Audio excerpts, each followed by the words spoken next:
مرحبا أصدقائي الأطفال، أينما كنتم في برنامجكم برعاً، وفي حلقة جديد من برنامجكم سوف نكتشف الكثير من الأشياء وسنتعلم الكثير أيضاً. معي أنا نورة مهرية محمد وصديقكم منجوس. سوف نتعلم الكثير هذا اليوم، ولكن في البداية سوف نذهب لفقرتنا المميزة والمفضلة، حكاية براعم. ما رأيكم؟ نذهب؟ نعم. هيا بنا. هيا.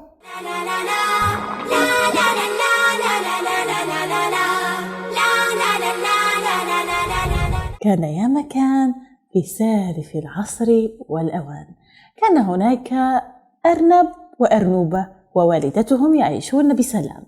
في أحد الأيام ذهبت الأم لتجلب لأطفالها جزرة كبيرة ليأكلوها على العشاء، وقبل أن تغادر البيت أوصتهم ألا يخرجوا منه أبدا، لأن العالم في الخارج كبير ومخيف.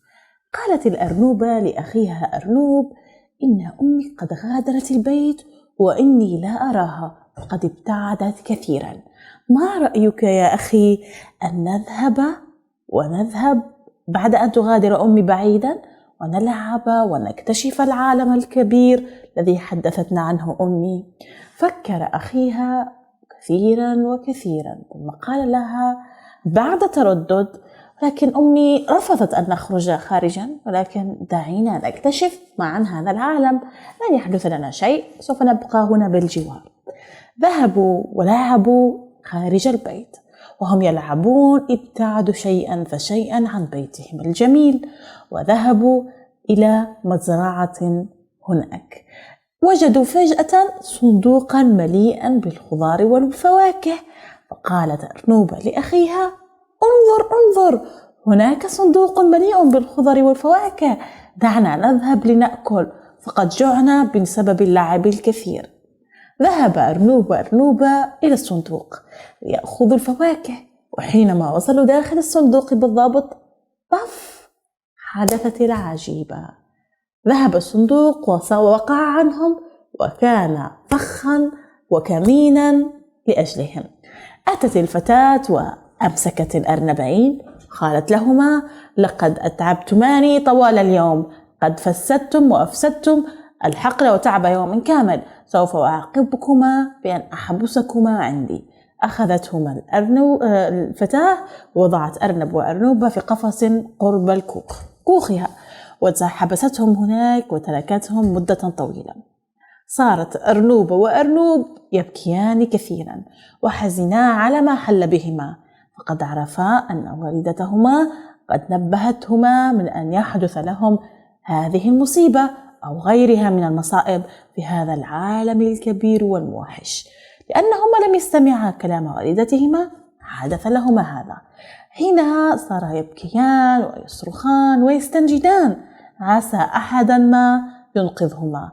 مرت الساعات والوقت يمر، وفجأة استطاعا بعد جهد جهيد فتح باب القفص وفرا هاربا إلى البيت. عادا إلى البيت، وحينها وجدتهما أمهما تنتظرهما، وكانت في أشد الخوف عليهما، وبختهما جدا لماذا لم يستمعا إليها. وحينما قص عليها الحادثة فزعت الأم لما حدث لأبنائها، لكنهما اعتذرا وقالا أنهما لن يكررا ذلك، وسوف يستمعان لكل كلمة تقولها والدتهما لهما، وسيطيعها بإذن الله، ولن يكررا هذا أبدا. توتة توتة، خلصت الحدوتة. ما رأيكم؟ إنها جميلة جدا. أعجبتكم؟ نعم بالتأكيد. وماذا استفدتم من القصة؟ أن يعني ما لازم تطيع كلام أمك، وإلا يمكن يصير لك أشياء خطيرة. صحيح، أحسنت يا محمد. ماذا عنك يا منجوز؟ لقد تذكرت شيئا. ما هو؟ في مرة من المرات أمي حذرتني من أن أذهب لوحدي للأماكن البعيدة، ولكن لم أستمع لها، فذهبت إلى قرية أخرى من قرانا، ولكنني لم أعرف طريق العودة إلى البيت، ولكن وجدت واحدا من المعارف الذي قام بإعادتي إلى البيت، ووجدت أمي غاضبة جدا وقد كان كلامها صحيحا، فلذلك لا بد علينا أن نستمع إلى كلام آبائنا وأمهاتنا. صحيح، علينا أن نطيعهما لأن دائما كلامهما صائب وهو نابع من حبهما وخوفهما علينا، أليس كذلك؟ نعم بالتأكيد. بالتأكيد. ماذا عنك يا محمد؟ هل حدثت لك حادثة مثل هذا؟ ماذا حدث؟ الحين أمي قالت لي إنه مثلا يعني لا تروح لي، مثلا تقول لي لا تسوي هذا، لا تروح لأي مكان. مثلا الحين أنا صح أبقى لحالي في البيت، مثلا أمي طلعت قالت لي لا تطلع، فأنا الحين مرة أبغى أطلع، يعني قلت لها بس أنا أبغى أطلع يعني. الحين قالت لي بس ما تقدر تطلع عشان أنت لحالك في البيت. فالحين أنا استمعت وطلعت. كانت يعني كنت في الحديقة اللي جنب البيت حقتنا. الحين يعني الحين كنا قاعدين نلعب. الحين مثلا كورتي راحت لمكان بعيد، فأنا رحت عشان أجيبها، بس يوم جيت ما قدرت يعني إني ألقى الطريق حقت البيت. بعدين استنيت لحد يعني استنيت وقت كتير لحد ما جاء صاحبي. بعدين يعني هو كمان كان راح يروح البيت، كان طريقه للبيت. الحين هو بيته كان يعني جنب بيتي. الحين أنا رحت معاه، وأول ما رحنا أول ما دخلت البيت أمي يعني عصبت عليه وقالت لي أنت ليش طلعت؟ أنا صح قلت لك إنك أنت لحالك، وليش يعني طلعت؟ بعدين عصبت يعني مرة وأنا اعتذرت لها. وكررت ذلك؟ لا. أحسنت لأنك اعتذرت، وأحسنت لأنك لم تكرر ذلك. ما رأيكم أنتم أيضا يا أصدقائي في هذه القصة؟ هل حدثت لكم حادثة شبيهة بها؟ أخبرونا أكيد على مواقع التواصل الاجتماعي الخاصة بقناتنا، وراسلونا عبر الرسائل أيضا لنعرف ماذا حدث معكم. ما رأيكم؟ هل نذهب ونكتشف ونتعلم شيئا جديدا؟ نعم، في فقرة نتعلم معا، ولكن بعد هذا الفاصل.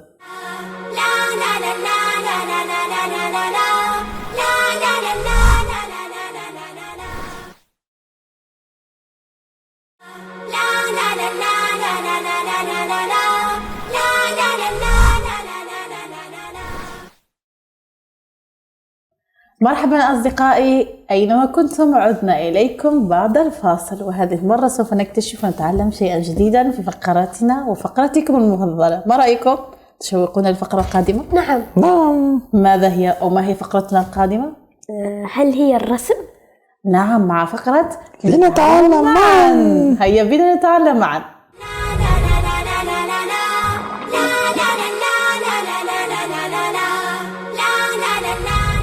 مرحبا بكم في فقرة لنتعلم معا، وسوف نتعلم في رسمة شيء جديد ومميز.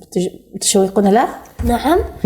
هذه الرسمة التي سوف نكتشفها اليوم ونتعلم كيف نرسمها هي مستوحاة من قصتنا في الفقرة السابقة. هل عرفتم ماذا سوف نرسم؟ هل هو الأرنب؟ صحيح يا محمد، سوف نرسم أرنبا. فيا ترى كيف نرسم أرنبا بطريقة سهلة وبسيطة؟ دعونا نتعلم ذلك. أولا في البداية نحتاج إلى ورقة بيضاء لأننا سوف نرسم عليها الأرنب. حسنا، جهزنا الورقة البيضاء، جهزنا قلم الرصاص، أكيد نحتاج ممكن إلى الممحاة والإبرة وكذلك إلى مجموعة من الألوان، لأننا سوف نرسم أرنبا، ولكن أكثر شيء سنحتاجه هو اللون الوردي واللون الأسود، فقط لونين. حسنا، إذا أردتم أن تلونوه بلون مغاير لا بأس بذلك. هل تعرف أن هناك أرانبا ليست فقط بيضاء اللون؟ مثلا هناك أسود. صحيح. وهناك مثلا رمادي صحيح. وأبيض، يعني صحيح. كثير ألوان. جميل. فبالتالي علينا أن نرسم أرانبا مثل ما نريد. يمكن أن نلونه باللون الأخضر مثلا أو الأزرق مثلا، والأحمر أو الأحمر مثل ما تحبون. حسنا، في البداية سوف نرسم هكذا كأنها دائرة ولكنها ليست دائرة.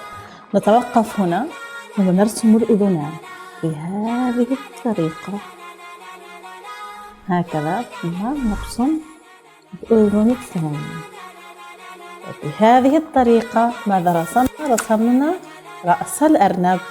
جميل. وماذا سوف نفعل؟ نذهب ونرسم اليدين. على الأرنب أن يكون لديه يدين. حسناً، هكذا نبدأ من هنا، من هذه النقطة كأنها رقبته، وننزل نصعد لرسم اليدين هكذا، ونكمل اليد الثانية. بهذه الطريقة رسمنا ماذا؟ رسمنا يدين. بعدها نذهب ونرسم القدمين، بقية الجسم. بهذه الطريقة نأخذه وننزل نرسم بقية القدم. حسنا، هكذا وكأننا رسمنا بقية القدم. حسنا، وماذا سوف نفعل؟ نرسم الذيل، لأن الأرانب معروفة بذيولها. وبهذه الطريقة رسمنا الجسم. الجسم مبدئيا سنحتاج الآن أن نرسم بقية التفاصيل. بهذه الطريقة نرسم كأننا في داخل الأذن هكذا. بهذه الطريقة نحتاج إلى أن نرسم العين،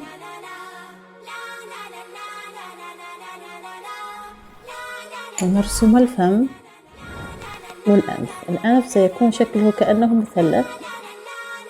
نرسم أيضا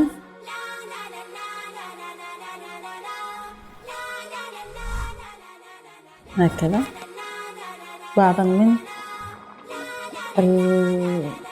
هذه شوارب الأرنب. حسنا، سوف نلون أذنيه وأنفه باللون الوردي، لأن هذا الجزء معروف بأنه باللون الوردي دائما.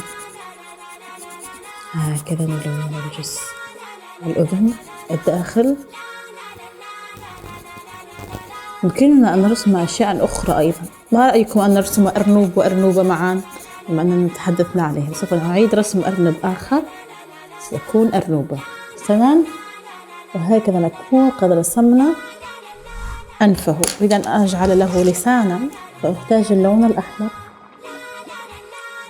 هكذا رسمنا ماذا؟ أرنوب. لنعيد نفس الرسمة جنب أرنوب يكون هناك أرنوبة. حسنا، اتفقنا جميعا؟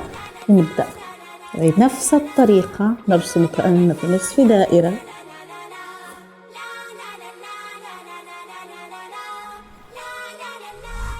دائرة تقريبا تغلق لكنها لم تغلق. هكذا نذهب ونرسم الأذن.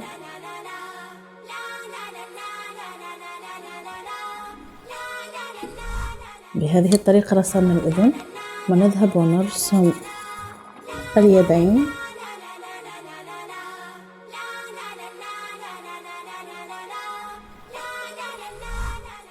ونذهب ونرسم الجسم بهذه الطريقة. كنا رسمنا الجسم، نرسم أيضا الذيل. نبدأ برسم التفاصيل ألا وهي داخل الأذن. مجددا سنرسم أرنوب الآن، نرسم داخل الأذن العيون هنا هكذا. سنرسم الأعين لأرنوبة. أحب أزينها كأنها فتاة لأنها أرنوبة، سأرسم لها حاجبان وبعض التفاصيل كأنها أرنوبة. تمام، هكذا أيضا. وهنا بعض التفاصيل في وجهها.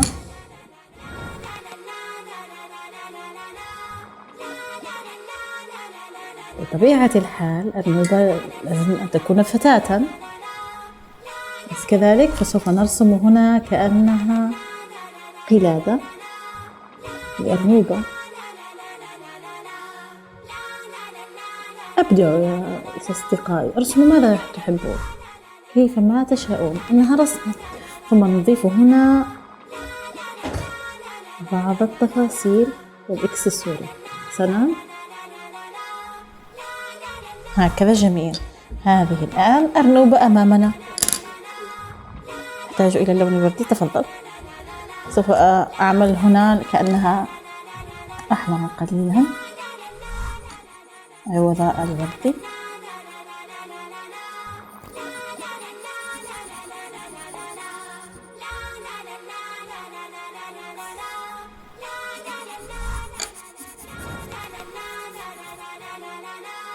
بهذه الطريقة ها أنا ذا أرسم أرنوبة.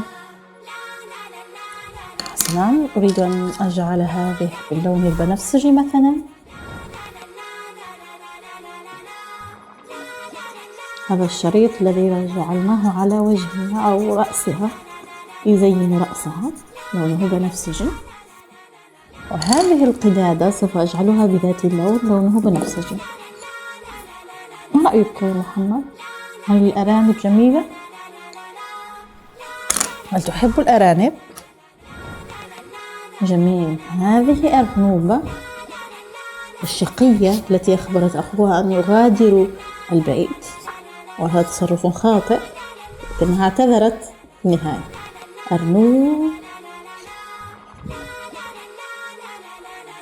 أرنوبة. هذا أرنوب.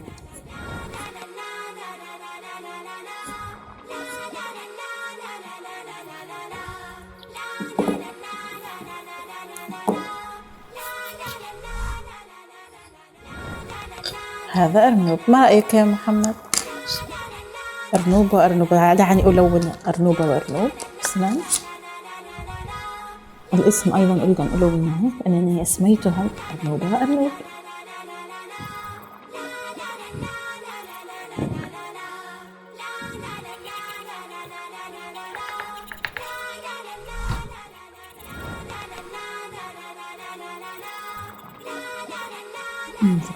هذا أرنوب وهذه أرنوبة.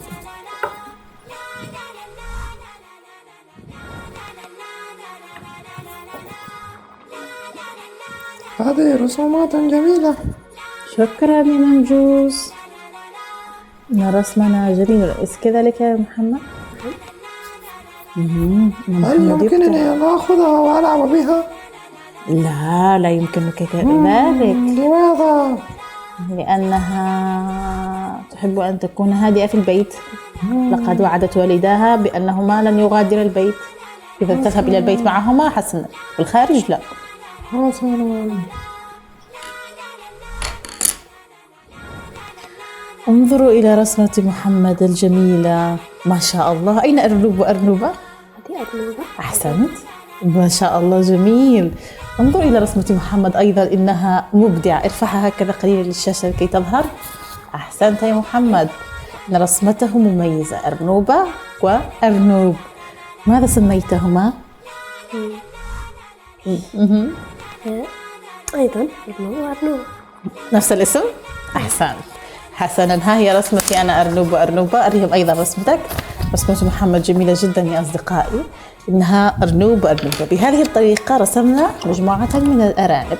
يمكنكم أيضا أن تتعرفوا على طريقة الرسم من خلال الذي علمناكم إياه وتذهبوا تريها لأصدقائكم. أليس كذلك؟ نعم. ستذهب تري رسمتك لأصدقائك ولعائلتك كيف أبدعت في الرسم.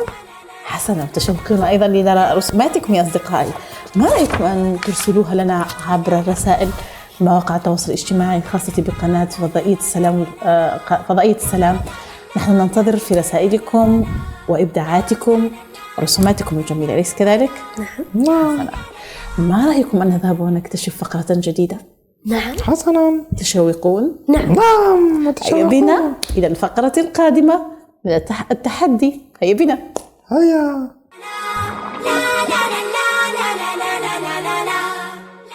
مرحبا يا أصدقائي الأطفال أينما كنتم. عدنا إليكم في فقرة التحدي. الفقرة هذه سوف نتحدى فيها منجوز ومحمد. فيا ترى من سيكون الفائز؟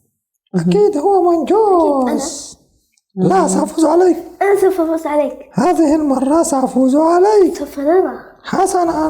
حسنا. يا ترى يا أصدقائي من سوف تشجعون؟ منجوز أم محمد هذه المرة؟ هيا رددوا معي. منجوز. محمد. حسناً، سوف نطرح عليكم أول سؤال وسوف نرى من سوف يجيب عليه بشكل صحيح وبطريقة سريعة. حسناً، السؤال الأول يقول: ما هو الشيء الذي يكون أخضراً في الأرض وأسوداً في السوق وأحمراً في البيت؟ ما هو الشيء الذي يكون أخضراً في الأرض وأسوداً في السوق وأحمراً في البيت؟ يا ترى سأفكر قليلا. ما هو؟ يا ترى ما هو الشيء الذي يتغير ألوانه إلى 3 أشياء؟ أنا أريد أن رفع محمد يده أولا، لذلك تفضل يا محمد. إنه الشاي. أحسنت، برافو يا محمد، إجابة صحيحة. إجابتك صحيحة، الشاي. ولكن صار 1-0. منجوس، أنت في خطر، عليك أن يعني تجيب إجابة صحيحة في المرة القادمة. حسنا، لكي تعادل. ما هو الشيء الذي تذبحه وتبكي عليه؟ يا ترى ما هو الشيء الذي تذبحه وتبكي عليه؟ دعونا نفكر يا أصدقاء. هل عرفتم الإجابة الصحيحة؟ الشيء الذي تذبحه ونبكي وتبكي عليه. أنا أريد أن أجاوب. تفضل يا منجوس. هل هو البصل؟ أحسنت، برافو، أحسنت، إنه البصل. جواب صحيح يا منجوس. شكرا. وهكذا صرنا 1-1، 1 لمنجوس و1 لمحمد. هيا شجعوا يا أصدقاء. شجعوا محمد. منجوس. اسمعهم، هلا تسمعهم يا محمد؟ إنهم يقولون منجوس. لا، محمد سوف أفوز عليك. حسنا، سنرى ذلك. ما هو الشيء الذي يلف حول نفسه أو حول نفسه طوال الوقت؟ يدور حول نفسه أو حول نفسه طوال الوقت. ما هو الشيء؟ دعونا نعرف. حول نفسي. دعنا نرى، دع أصدقائنا الأطفال يفكرون قليلا. هل عرفتم ما هو الشيء الذي يدور حول نفسه أو يلف حول نفسه طوال الوقت دائما؟ ما هو يا أصدقاء؟ ألا تساعدونني؟ هيا يا أصدقاء ساعدوني. صحيح، ساعدوا منجوس، أخبروا منجوس ما هو الجواب. إن محمد شكله عرف الإجابة. هل عرفتم أنتم أيضا الإجابة؟ ماذا عنك يا منجوس؟ لم تعرفها؟ سأفكر قليلا وأنتظر أصدقاء. حسنا يا أصدقاء، هل عرفتم الإجابة الصحيحة؟ إن محمد عارف الإجابة وبتشوق لكي يجيب. حسنا، 1 2 3. تفضل يا محمد. هل هي المروحة؟ لأنها تدور يعني طوال. أنا عندي جوابين، المروحة والكوكب. أليست هي الساعة؟ أحسنت يا منجوس، برافو. 2 لمنجوس. لقد نجح. عقارب الساعة دائما ما تدور حول نفسها، بس أيضا يعني الكواكب يعني تدور عن نفسها، لكنه شيء وليس كوكبا أو شيء عظيما، قلنا شيء بسيط. إجابتك فيها شيء من الصحة، ولكن الجواب كان المفروض يكون هو عقارب الساعة. لا بأس يا محمد، إجابتك إبداعية. حسنا، صرنا 2 لمنجوس و1 لمحمد. هيا شجعوا يا أصدقاء. لا، أنا سوف أفوز عليك هذه المرة. سوف أجاوب على كل الأسئلة. سنرى ذلك. ما هو الشيء الذي يستحيل كسره؟ آخر سؤال يا جماعة. ما هو الشيء الذي يستحيل كسره؟ مستحيلات ال7 أنك تكسره أبدا. هل عرفتم الإجابة يا أصدقاء؟ حسنا يا محمد، تفضل. ما هو؟ الهواء والموية. أحسنت يا محمد. الماء، حتى الهواء يستحيل أن تكسر الهواء. نعم. وأيضا يستحيل أن تكسر الماء. حاول أن تكسر الماء، لا يمكنك. أحسنت يا محمد. وبهذا صرنا 2-2، وتعادل منجوس مع محمد. هذه المرة لا يوجد هناك فائز، كلاكما فائز. تمام، تعادلتما. حسنا، متفقين؟ متفقون. راضيين؟ نعم راضين. حسنا، لكن سأفوز عليه في المرة القادمة. سوف نرى. حسنا، ما رأيكم يا أصدقائي؟ هل فاز منجوس أم محمد أم كلاهما فائز؟ اخبرونا. وانتهت فقرتنا لهذا اليوم، وانتهت حلقتنا لهذا اليوم. نلتقي وإياكم في الحلقة القادمة. إلى اللقاء. إلى اللقاء يا أصدقاء. إلى اللقاء.